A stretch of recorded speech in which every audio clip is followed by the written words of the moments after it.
Hi, everybody. Welcome to our series of videos called Just Ask G. This is our channel that we talk real estate, business. And right now in this video, this is the third one of a series that we've been talking about appraisal gap.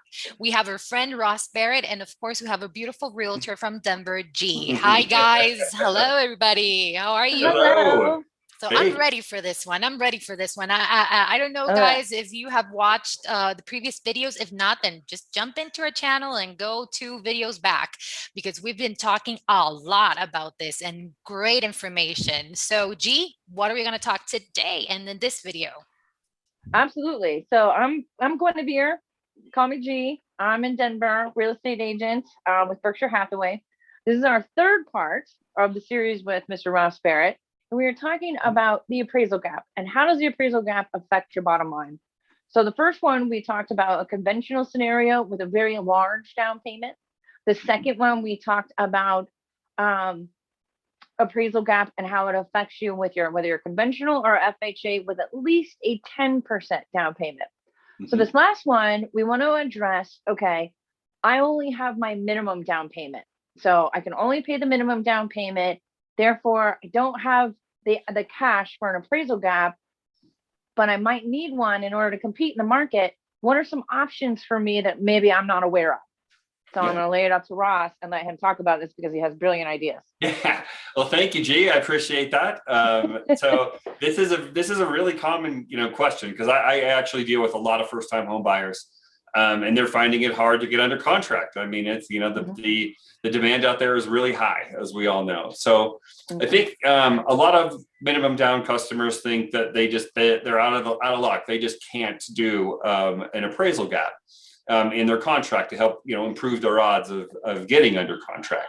And so when that's the case, there is actually an option that we can look at, and that is to combine a down payment assistance with the money that they do have that they were going to use for a minimum down.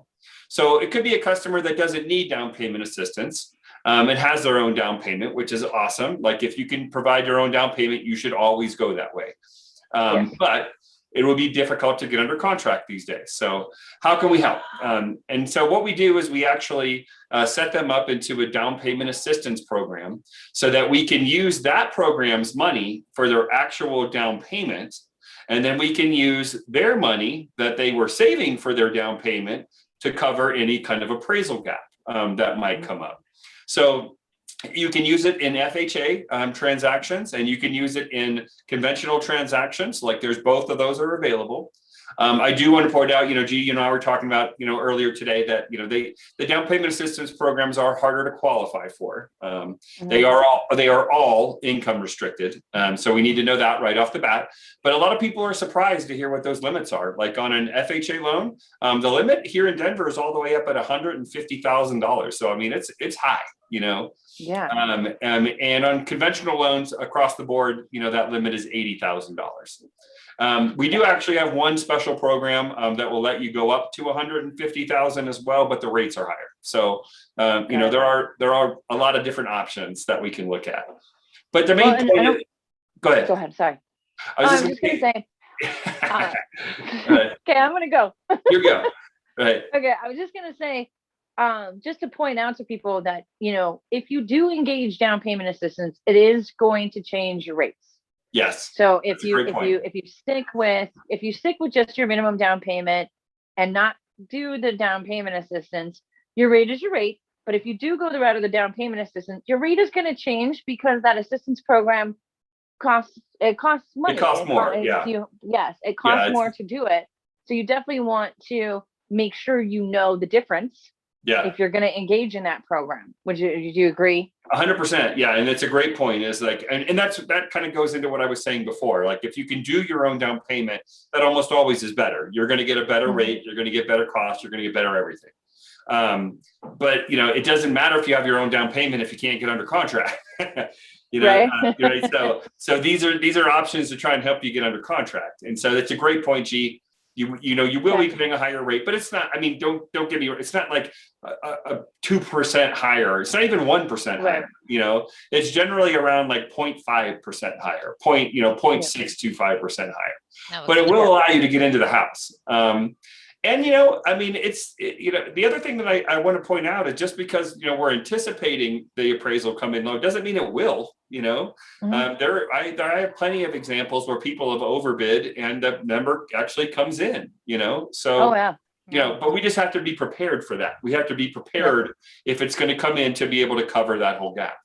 Absolutely. Well, and that's kind of where I come in and help the client is right.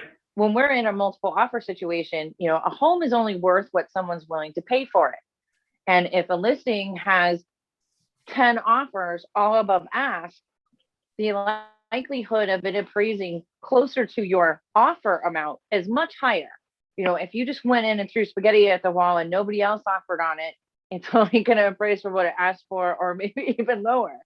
So, using comps and understanding how many other people are participating in this process is going to help us kind of keep you from, going too high or too crazy. Yep. That is actually, those are all great points.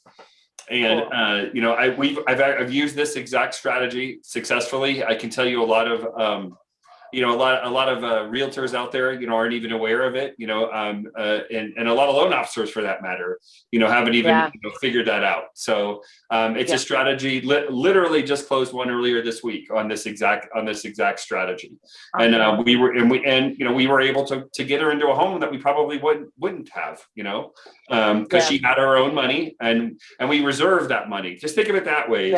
We're going to use the government's money for your down payment, and we're going to use your money for the appraisal gap. That's a really and easy to win way the offer to get you the home. Yeah. Very cool. Awesome. And one little thing I want to put out there too is just a reminder to everybody that the down payment assistance is not free. It's not free money. You are going to pay that back at some point in time. So just be aware of that. If it's something that you want to pursue, be aware that you are going to pay it back, and make sure that you give yourself enough time in this home to earn that equity so that when it does come time to pay it, it's not going to hurt you. But we just have to make sure that you meet those requirements. So it is a healthy mindset, like G says, to go in with the expectation you are going to have to pay it back. Part is like, they don't make you pay it back through a monthly payment.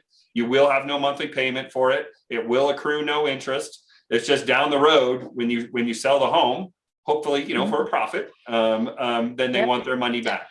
And by the way, that's how they keep the fund going so that they can help the next family, Yeah.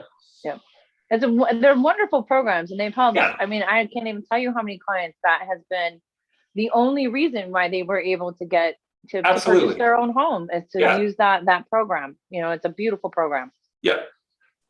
Fantastic. And we can do another, we can talk about that. Like, if you guys have questions on those programs specifically, just call G, call me, and I can explain, what the requirements for those are.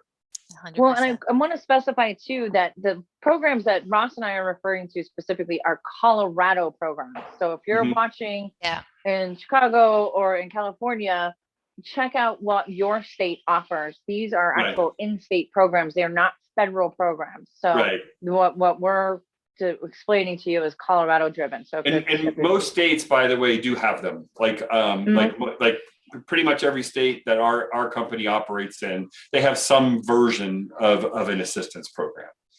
Very cool. And of course, all the rules and regulations and restrictions and all of that are different. They're all restricted. Don't get all of them. That I know. That's but they have lots of rules. That I do know.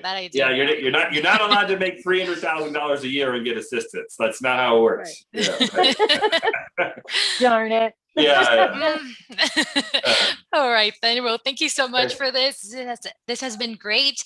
So remember, guys, if you have any more questions, if you have anything that you want to know more about, in the description you'll have Ross's information, contact information, and G's information, as well as you have the ability to text us, to leave us a comment here in the notes saying that if you want to know more, or if you have any question related about real estate related, just go ahead and give it to us. So thank you so much again, Ross. Thank you, G. Thank you, everybody, for following us, for watching us. And remember, subscribe to our channel so you can keep up with every good stuff that we post. So thank you so much, guys. Have a great day. Bye. Bye.